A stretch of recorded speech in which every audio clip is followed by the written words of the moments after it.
What's up, guys? It's Xclusive here, and today I'm going to be playing the indie game called AERY: A New Frontier. Many of you should be familiar with the AERY games by now, especially if you've checked out my channel before.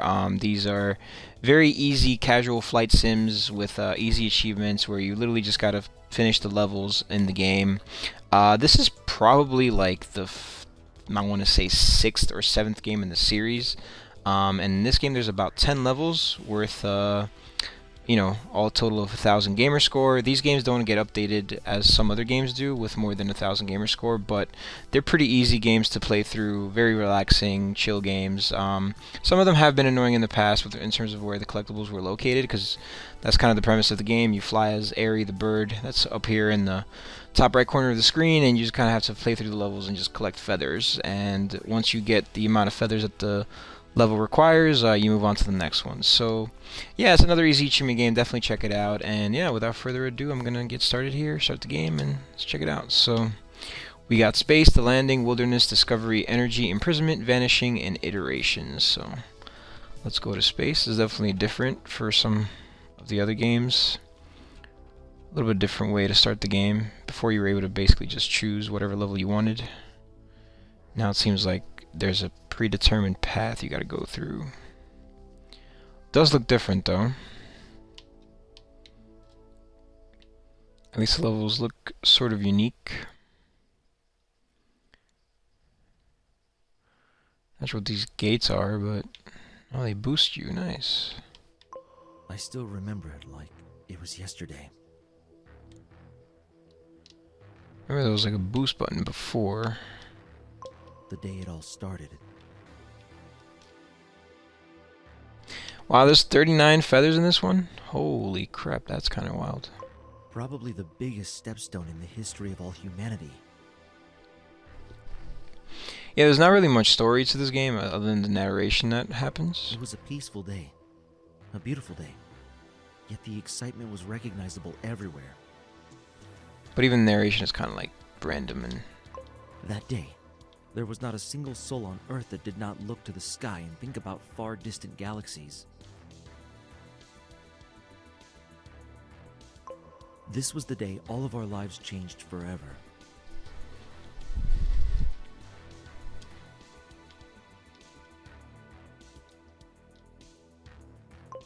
The day humanity was finally able to explore the galaxy. So it doesn't look like there's a boost button. Actually, there is a... Alright, cool. The day humanity was able to reach what was beyond the Milky Way, and much further. A day that we should all remember as the very beginning of a new era. It all started with a quite ordinary-looking student. His mind, however, was anything but ordinary. It's very interesting so far. He spent day in, day out thinking about space travel. Wait, where's the next one? What? Why is it backwards? It's weird.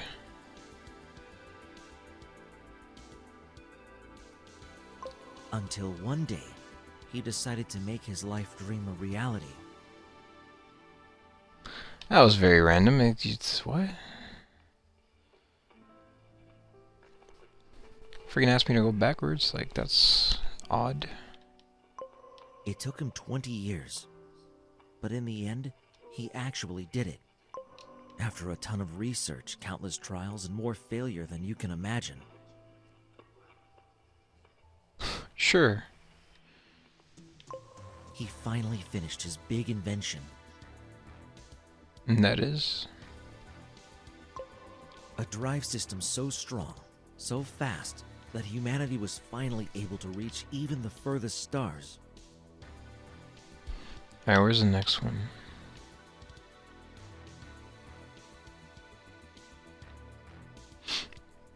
Oh, there it is. Okay. It's honestly the hardest thing about this game is just finding the feathers themselves sometimes. No planet was out of reach anymore. No way too far. No way too far. Oh well.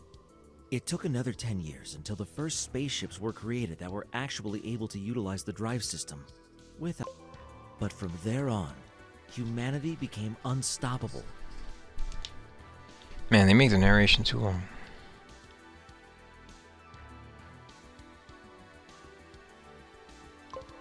Within the next 5 years, we produced half a dozen of this new kind of spaceship.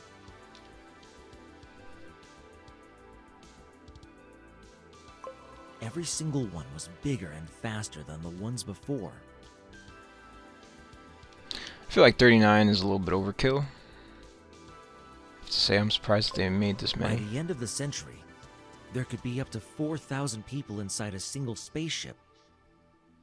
So this level's pretty big too, though. So this is definitely bigger than most of the levels in the previous games. Just another 10 years later, the spaceships were more like cities. Giant and incredibly fast cities. But at least this time around, the levels are unique. So that's a good thing. It seemed like there was no limitation to these new kinds of traveling, living habitats.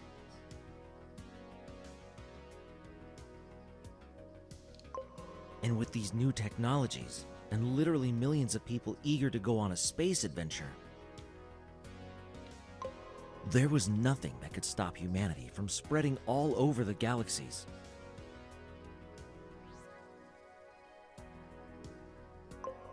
Hundreds, maybe thousands of spaceships made their way into the cold, empty nothingness called space. Nothingness. Sin Cola. All of them with just one goal in mind.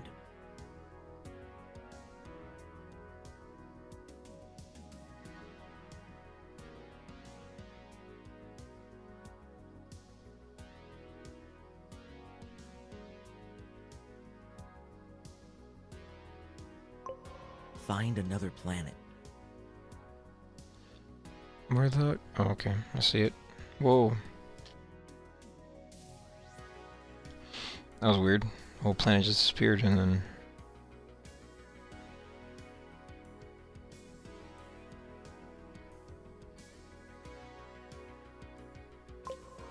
One that was big enough to serve as a new base for more space exploration.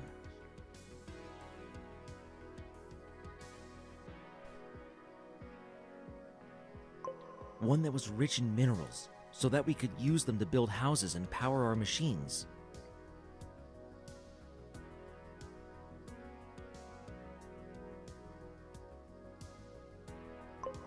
One that was saved, so that we would not have to worry about environmental catastrophes.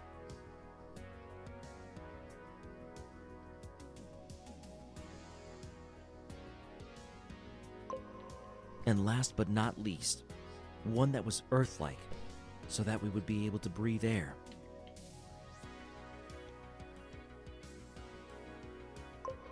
Even though hundreds of units scattered all over the galaxies,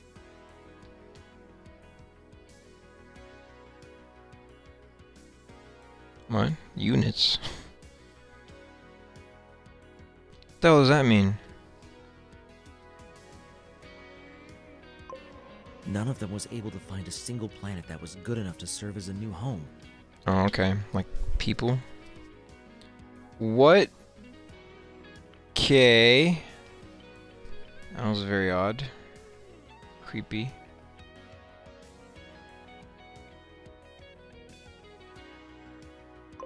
Well, none is not quite right. What the hell is this?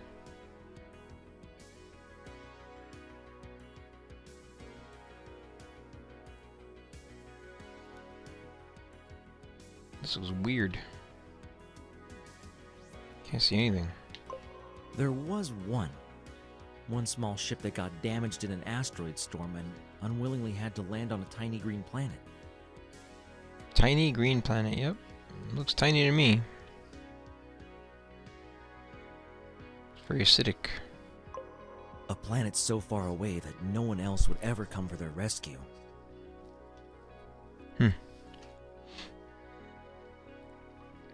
Alright. Done with the first level. Good stuff, good stuff. Hopefully this one's a little bit shorter. That one's like a whole like 8 minutes long.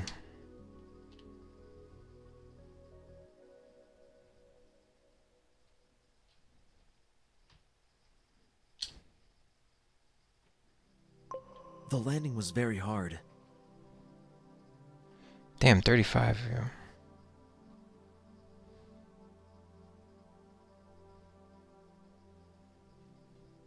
Some would say it was more a crash than a landing. Crash landing?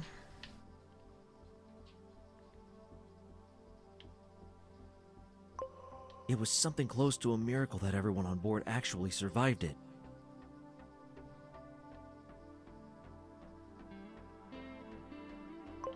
Once landed, the crew had to face reality.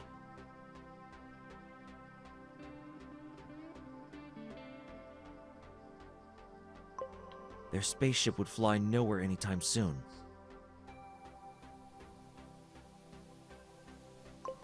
While everyone inside survived, the ship itself didn't.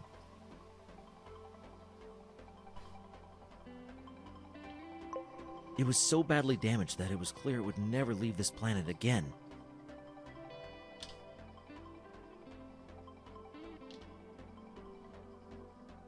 And since the ship couldn't leave this planet anymore, the entire crew was trapped on this new unknown planet.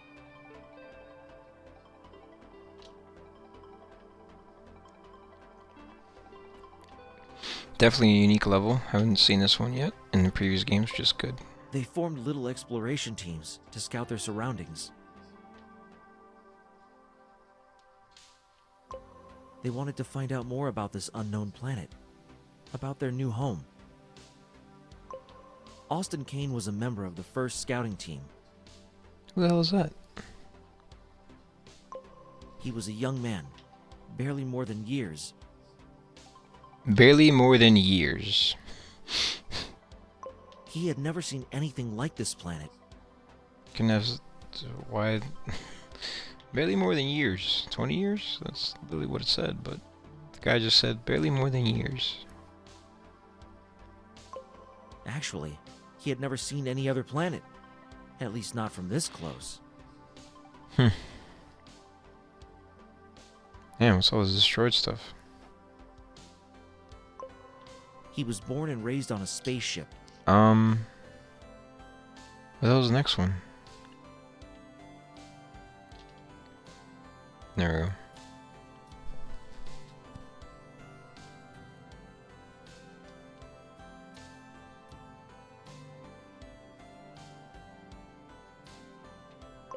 And so far never had the possibility to leave the only home he knew and loved. But now, it was time.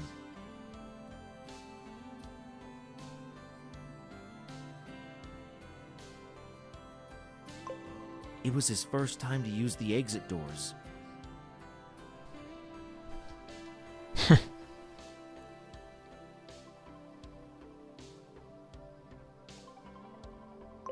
His first time to venture into an unknown area.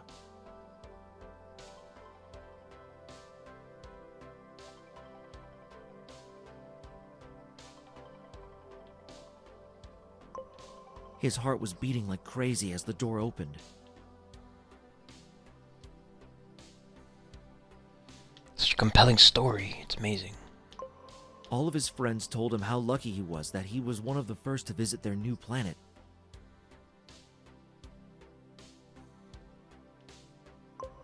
At this moment, as the door opened and the bright light blinded his eyes, he was not sure if he was lucky at all. He was scared, nothing else.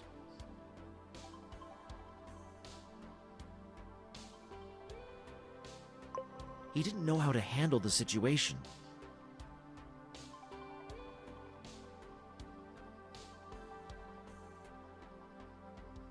He didn't know how to react.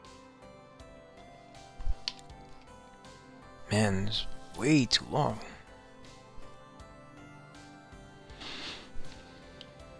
They really should have not put this many of the feathers on this level. Like, damn, bro, even the last one. He wanted to turn around and run away.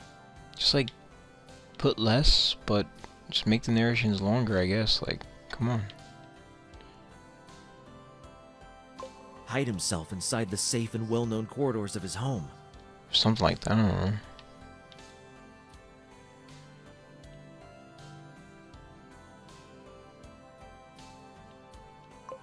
But what would his friends say? His family?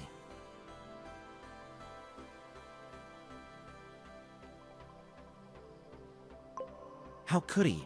The one who was chosen to have this once-in-a-lifetime opportunity, just run away from it.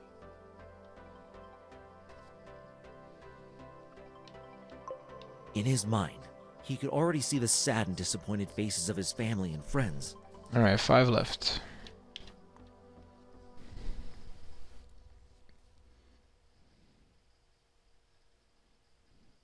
Man, like how, like, this is unnecessary for it to be this far.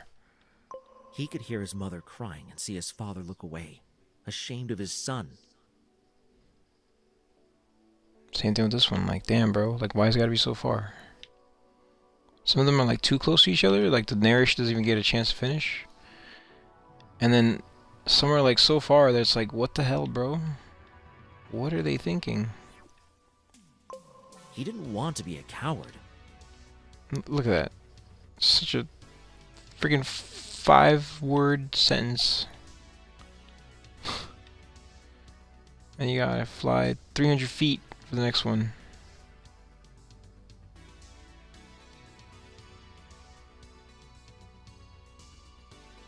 He needed to be brave.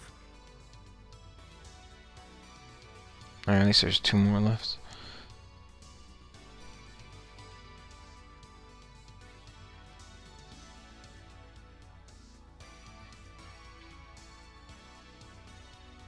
He needed to step out of this door, into the bright light. For his sake. For his family. For everyone on the spaceship. Man, this one is super far. Like, what? Why?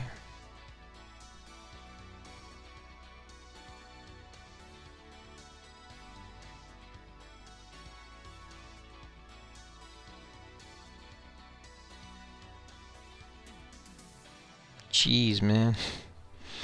This is absolutely insane. Is this the next level? Like this foresty weird alien area? Weird alien forest? Potentially, I guess, maybe.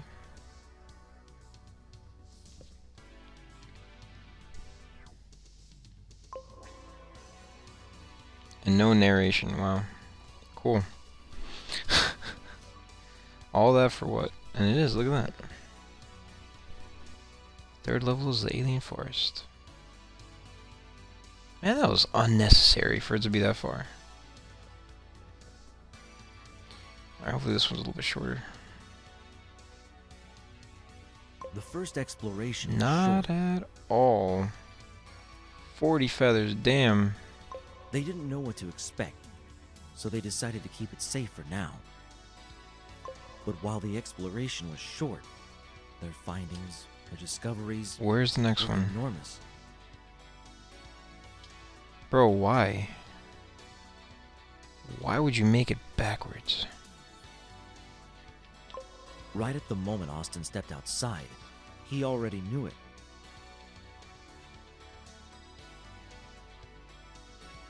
It's really bad placement. It wasn't difficult to realize by any means, but it seemed like Austin was the first who knew what all of this. There were signs everywhere.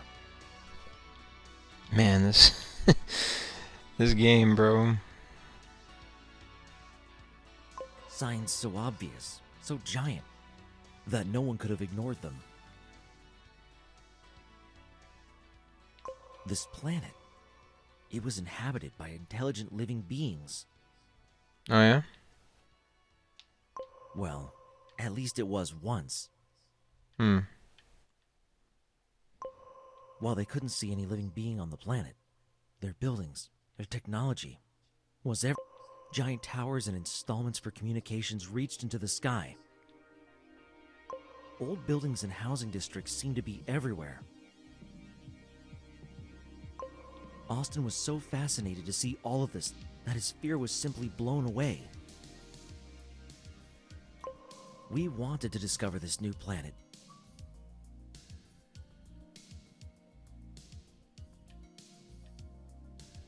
We wanted to meet the inhabitants of this new and unknown planet.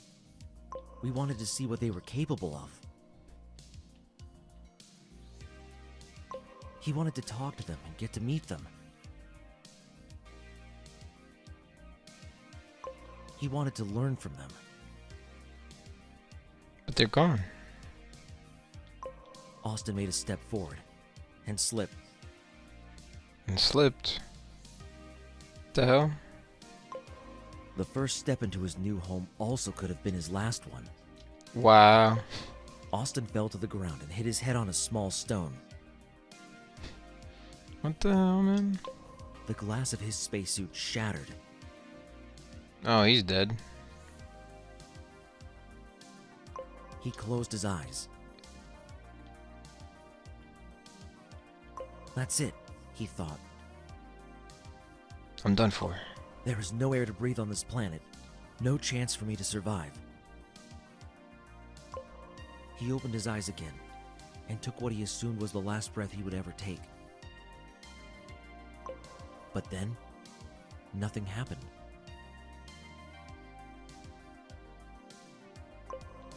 He could taste a little bit of salt and an overwhelming fresh breeze of air. He took a second breath and a third. The air tasted just like back on Earth. He turned around to the rest of his crew. They just stood there, with fear and tears in their eyes. It looked a little bit like they were looking at a ghost. Like they were just looking through Austin. They just couldn't believe what had just happened. Finally, as they saw the big grin and the overall happiness on his face, they started to realize this planet had air, fresh, breathable air. One of them sunk on their knees and started crying out of sheer happiness. The others took off their own helmets in order to experience the wonder that they had just stumbled upon. Finally, they had found their new home. Yeah.